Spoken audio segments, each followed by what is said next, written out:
The first question, I think, it says, what of the missing value? What if the missing values appear in several columns and the ROM is high? Yeah. So if the missing value they are available in many columns, that is okay. I already mentioned that the good news with features that is column wise is you can keep deleting those features until you are left with only one. Though you may not be as lucky as the case we had where we used only one feature to build our model and we were still able to get excellent results actually in that research outcome. So not every data set we subscribe to that or we fit it to that, but there's no harm in trying. If I'm in your shoe, I will keep removing those missing value that has high RM. That is high. If the missing value ratio is high, keep removing them until you are left with those that are with either very low RM. Then in that case, you can use the imputation method to fix those ones with little missing value. Because once the missing value are so huge, then what is the essence of using that column? It's going to contribute trouble to our modeling. See, because you are going to be replacing with things that might not be correct. Like I demonstrated today that in the example I show you, in the play cricket example, the most common way to do in that case is because it's M or F. You cannot find the mean. You get the point now. You can't find the mean of this a categorical variable. In categorical variable, you can use mode. The most occurring value, then you use it. When we use the most occurring value, it was male. But the original missing value treatment that went back to the owner of the data set said that they were female actually. It means my missing value treatment will have been wrong. It means I'll be doing modeling using wrong values, which is going to impact our prediction. We may end up predicting male as the one that has the higher probability of playing cricket. Meanwhile, it's supposed to be female.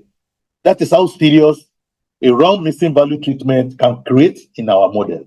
So that is why we want data set that is devoid of missing value as much as possible. Even missing value treatment that will use imputation. So we keep remove that column, keep removing them until you are left with columns that are normal without any missing value. Then if you have column that there's no single column without missing value, then you have to look at your samples. Can I remove samples? Because you always know that you have a lot of weapon in your hand to use with experience. So if there's no column you can remove, you may be able to remove the bad samples. Then remove all samples with missing value that are much. I remember there was a case of a student, they complained, we have so much missing value. There's no column that doesn't have missing value. I said, okay, did you check the samples? He said, oh, we didn't look at that. Okay, go and look at the sample.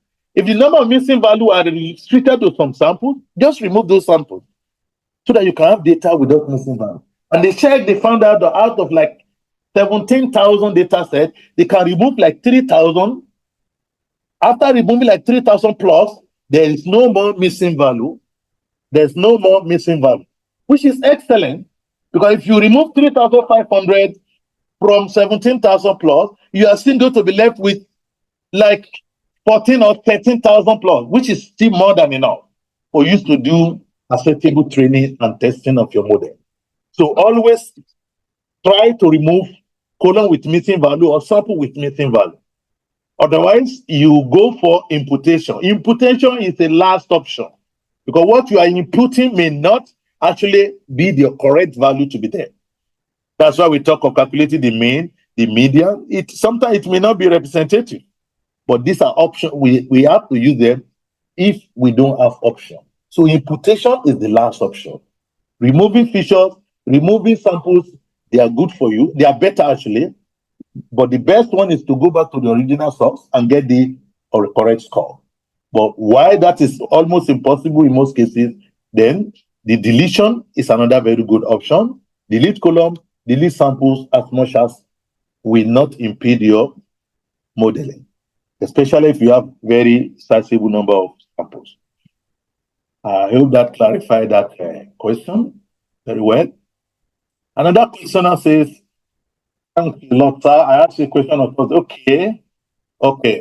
Yeah, that was a question someone asked, and then it was because of time in one of the presentations I had in a conference, cement and infrastructural conference,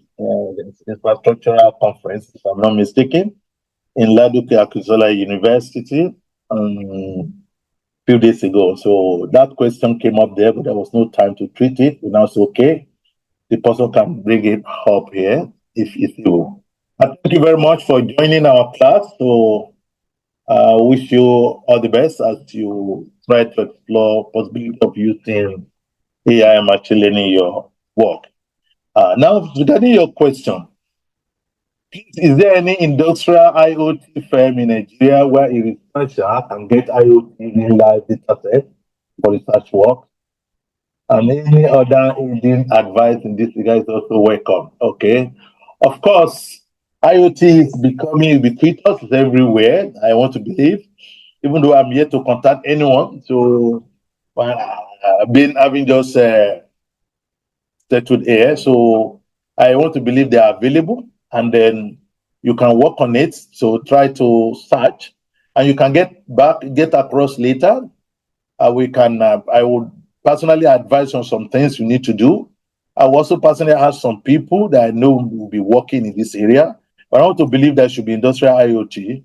It's been here for a long time. So although I'm not yet aware of the level of automation that we have gone to here in the industrial setting, but I want to believe it's been there for a long time. People are already using them out there. So and I want to believe also it should be possible to have it.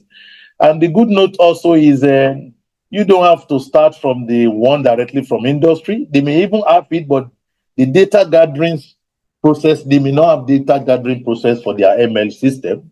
So why not start from online? My advice is to start from online data. Get online data and start trying your modeling while you keep looking for opportunity to know people who are doing it in your locality in real life, so that you can then be able to link up with them. Because you know that it's something to have people doing it. However, getting the data will take time. You have to sign some undertaking. Our data must not be given to other competitors. There are a lot of bottlenecks when it comes to getting real life data set. Okay, so that's why you can start with online data set, get it online, ask Mr. Google, you can, there's always hardly anything you want to do these days that someone has not attempted to do in the past. So let's try to see what people have done before. Check out Kaggle and some very popular data sources. Search for industrial IoT real life data set. For sure, I want to believe you should be able to get some, while you keep looking on towards possibility of getting the local data set. I hope that clarified and answer your question. And again, you are more than welcome if you need further clarification and support. Please, is this deletion and imputation peculiar to primary data, or it can be used for secondary? It can be used for secondary data. Well, it depends on what you categorize as primary and secondary data. The questioner. Anywhere you have missing value, anywhere you have missing value, okay. Sorry, I'll come back to that question. Okay, thank you very much, Mr. Ismail, for that feedback. That you have used online data and you are in the stage of evaluating with the real life data. That's good. So again, like I've advised, try to reach out to people in this field, and you can also reach out to me. I can talk to a couple of guys who I think will be working in this area. Hopefully, they could be of help and support. I wish you all the best in your industrial IoT modeling. From Mrs. Blessing, I think, please, is the deletion and imputation peculiar to primary or secondary? Deletion and imputation can be used for either primary or secondary data set. If it is missing value, it is missing value. If it is missing value, it is missing value. So, and it is highly, you can see I demonstrated some of the effects of very serious effect of missing value. When you have missing value in your system, then you may be having wrong prediction, because The data set will be biased. So your modeling will be wrong as much as depending on the nature of how the missing value and where the missing value is coming from. So deleting is not the best option. The best option is to go back to the source, either primary or secondary, if you can locate them. Or if you cannot locate them, then you have to stay with the deletion, which is better than imputation and other methods, treating the missing value. The imputation method should be the last option for you. Because like I said, you may be inputting wrong thing. It means you'll be modeling using wrong data, and you want to take this predictive modeling to real life data. So the data you have used to build it is wrong. They are not correct. So you can expect that your predictive capability of your model may be very poor. So this is why if your data is closer to the reality, lesser missing value, and when you have lesser missing value, go for deletion, go for column deletion or for sample deletion. This is the best one to go for in case you can't go back to the source. And you only resort to imputation when deletion is not practicable. So I hope that answers your question. Yeah. Okay. Another question is, sir, in case we have separated outliers in the data, is it advisable to categorize all data in numerical forms such as 1, 2, 3? Maybe your question is not very clear. We are still going to treat outlier. After missing value treatment, we're going to deal with outlier treatment. Outlier treatment is more challenging compared to missing data, because missing data is easy to know that this is the missing data. But outlier, what is outlier in column 1 may not be outlier in column 2. For example, salary could be as big as any number of figures. However, we are dealing with CGPA that has to be maximum of maybe 5. So you can see that if you have under CGPA, you have like 1,000, it's already outlier. However, 1,000 under salary is not an outlier. So that's why it's very difficult to even know that this is an outlier. It's a big challenge on its own. Again, like I said, we're going to discuss how to treat outlier later on. However, we can still model with outlier with us, because sometimes there's some modeling type that outlier is actually what we are looking for that will make us to be able to identify fraud. For example, you want to model credit card theft. You want to know if this particular transaction on this credit card is fake or it's authentic. You need an outlier to be able to do the modeling. So it's not in all the cases we have to remove outlier. So we discuss how to treat outlier later on.